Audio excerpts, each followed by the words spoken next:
டிஎம்கேக்கும் டிவிகேக்கும் தான் போட்டி அப்படின்னு சொல்லி விஜய் சொல்லிருக்காரு. பாஜக அதிமுக இல்லைன்றாரு. இந்த மாதிரி சொல்லிருக்காரு. ஆனா மக்கள் ரெண்டு விஷயத்த பார்ப்பாங்க. மக்கள் எல்லாமே ரெண்டு விஷயத்த பார்ப்பாங்க. இப்ப நாங்க கால் கடக்க மீனவர்கள் அழைத்து கொண்டு வார வாரம் டெல்லியில வேலை செஞ்சுக்கிட்டு இருக்கோம். நேற்று ட்ரெயின் விடுறோம். இன்னைக்கு மீனவ பிரச்சனையை தீர்ப்பதற்கான போராட்டத்தில் இருக்கோம். போன வாரம் வெளியுறவுத்துறை அமைச்சரை பார்த்து வெளியே கொண்டு வரதுக்கான முயற்சியில் இருக்கோம். போராட்டம் பண்றோம், கைதாகிறோம், டாஸ்மாக் ஊழலை பத்தி பேசுறோம், வீதி வீதியா போறோம். இது ஒரு அரசியல்.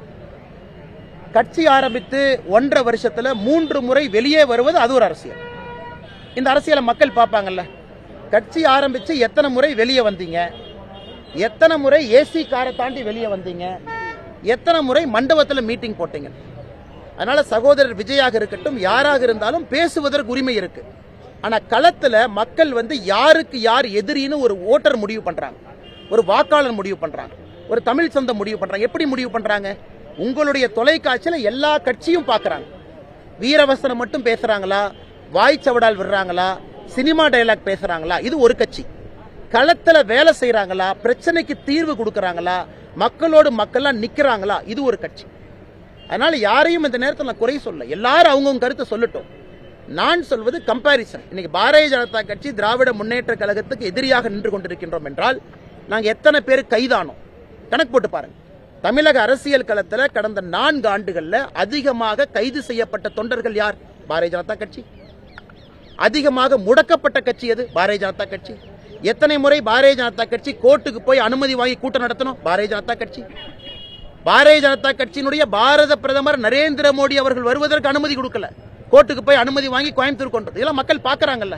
அதனால வாய்ச்சவடாலா, வெறும் பேச்சா, சினிமா டயலாகா, களத்துல வேலையா மக்கள் பாக்குறாங்க. ஏன்னா அதே டிவியில எல்லா தலைவர்களும் உங்கள்கிட்ட பேசும் பொழுது நாங்கள் எங்களுடைய வேலையை தமிழக மக்கள் முன்னால் வைத்திருக்கின்றோம், உங்களுக்காக பணி செய்யறோம், மக்கள் முடிவு செய்யட்டும் யார் யாருக்கு எதிரி. நாங்கள் தெளிவாக இருக்கின்றோம்.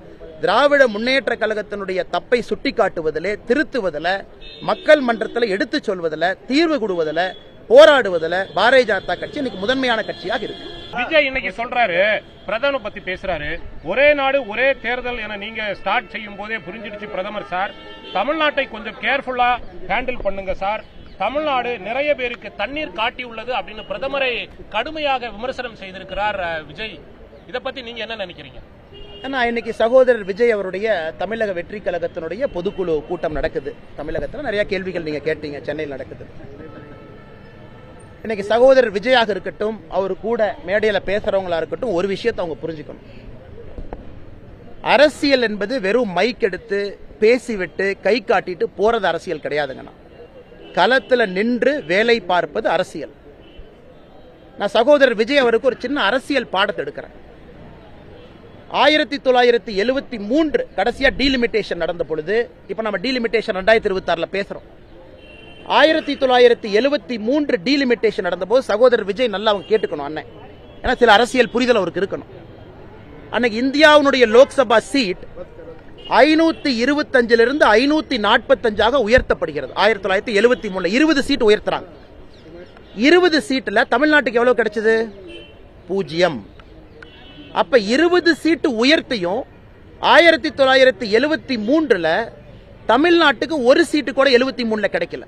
டீலிமிட்டேஷன்ல சில மாநிலங்களுக்கு 3 சீட் அதிகமாச்சு, சில மாநிலங்களுக்கு 2 சீட் அதிகமாச்சு, சில மாநிலங்களுக்கு 1 சீட் அதிகமாச்சு. அன்னைக்கு ஆட்சியில் இருந்தது யார்? காங்கிரஸ். தமிழ்நாட்டில் ஆட்சியில் இருந்தது யார்? திராவிட முன்னேற்ற கழகம். அம்மையார் இந்திரா காந்தி அவர்கள் கூப்பிட்ட அனைத்து கட்சி கூட்டத்திற்கு தமிழகம் சார்பாக 73 கூட்டத்துக்கு போனது யார்? கலைஞர் கருணாநிதி ஐயா.